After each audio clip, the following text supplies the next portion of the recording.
Have you heard the story of the 11-year-old who got the doctors to bow for him? His story is proof of how a singular selfless act can make a huge difference in the lives of others. Liang Yao Yi didn't live as long as most people do, however, this didn't stop him from doing something everyone in a country of over 1 billion people adores him for. This story is set in Shenzhen, South China's Guangdong province. It's about a little boy who, in the year of 2014, got doctors to bow 3 times for him after his death. A 3-time bow was reserved for deities, emperors, or people who did something really honorable. So what warranted such a reaction from the doctors? Liang, the boy in the story, was like every other little boy in Shenzhen, his little hometown in China. He was born healthy and strong, without any health conditions. He went to school, played games with his mates, and did every other thing boys his age do. Like his mates, he had a dream. He wanted to be an inventor when he grew up. Everything changed when disaster struck. One day, when he was just 9 years old, he felt a bit dizzy and told his mother. His mother thought it was just a little fever at first, so she gave him countertop medication in hopes that he'd soon get better. When Liang came home that day, we thought it was just a minor illness. So, I got him drugs from the pharmacy. We all expected that he would be fine by the next day or after 2 to 3 days. We thought everything was just going to return to normal, she said. At the hospital, the doctors ran several tests on Liang. And when they got the results, they learned that Liang had a tumor in his brain. Imagine how hard it must have been to tell a little boy and his mother that he had a terminal disease, that he wasn't going to be able to play around with his peers as much, or go to school regularly due to hospital visits, and that he would have to live with the fear that death was just around the corner. Since everyone knew that only a few survived cancer, Liang and his parents were devastated. The doctor didn't need to spell it out for them to understand the magnitude of the news. Immediately after the results of the tests were relayed, his parents broke into tears. They cried out their eyes and grew sick with worry. They didn't want to lose their little baby boy. But Liang was optimistic. He had dreams to achieve, and he couldn't just die without making a difference. He believed if he was determined enough, he would be able to overcome the disease. The little boy took his medications judiciously and attended school when his health allowed it. Liang discarded his dreams of being an inventor and decided that being a doctor who was going to help save lives was a better fit for him. A story he read in school about bone marrow transfusion played a big part in the decision he made later. As the days turned into months and the months became years, Liang's health deteriorated. It became harder and harder for him to go to school. He grew so weak that he had to spend a major amount of time in the hospital, with several tubes attached to him just to keep him going. Liang tried his best to stay optimistic, but he couldn't hide the fact that not being able to go to school made him unhappy. So his family tried to keep him occupied during his stay in the hospital. His siblings rotated their visits, and they got him many books to read. He went through each of them within a few days. His parents were not wealthy, so the cost of his treatment took a huge toll on their finances. Besides the financial trouble, it wasn't easy to watch their loved one go through so much pain.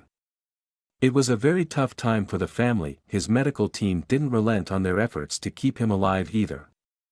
They carried out endless researches to ensure his survival, but their efforts proved abortive.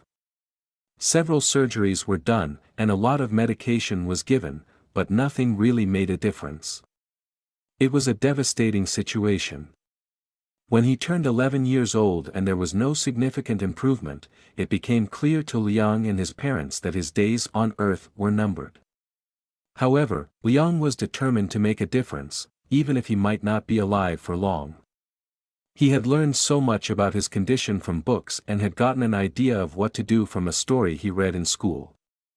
Therefore, he made his decision and went ahead to tell point one day. When his mother came to see him in the hospital, he told his mother his dying wish.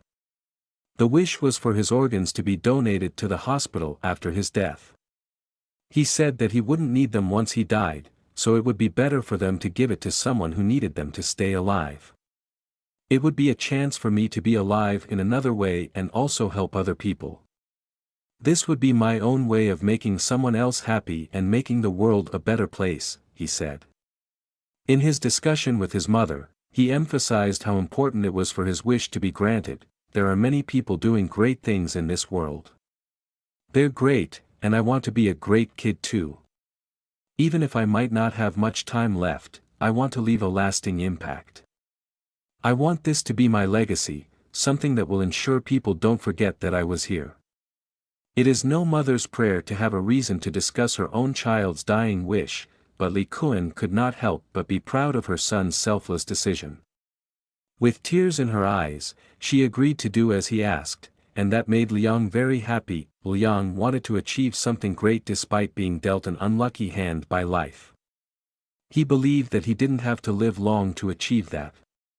He may not have known the magnitude of that decision, but he definitely achieved his wish. In June 2014, after fighting relentlessly, Liang lost his battle with cancer. His parents and siblings were heartbroken. His mother couldn't believe that he was gone, but she knew what to do to keep his memory alive. Before his death, the doctors had been notified of his intention. They were so surprised that someone so young could make such a decision and promised to make sure his wish was granted. In China, organ donations were not rampant. The dead were cremated, and people hardly thought to voluntarily donate their organs. It was so hard to get a voluntary blood donor in China. Even though China performs more transplants than any other nation outside of the United States, less than 1% of the population in need of the life-saving surgeries ever receives them. Although Liang learned about it in school and probably didn't know the magnitude of his decision, it took a good person to make such a decision. After getting the go-ahead from his mother to extract his organs, the doctors surrounded the 11-year-old, no longer able to help the 5th grader who had someday hoped to be one of them. Then they bowed down 3 times in tribute. This form of tribute is reserved for deities, emperors, and honorable people. He certainly deserved it. A few seconds later, they helped grant his wishes. His kidneys and liver were successfully extracted and put to good use. Not all heroes wear capes, some are 11-year-olds with a heart of gold. Liang Yao Yi lives in the hearts of people he donated his organs to. Li Kun said, "I'm so proud of Liang. My son might have only lived for 11 years, but I feel like he achieved a lot in a short space of time. I know that he won't be forgotten, and his selfless act will live on forever." Liang was very young, but he taught me and his siblings some life lessons that we will never forget. Selfless acts like this should be celebrated, remembered, and discussed constantly. Other people must also learn from what Liang has done and do what they can to make a difference in the world. So what do you think about this organ donation? Share your thoughts in the comments section.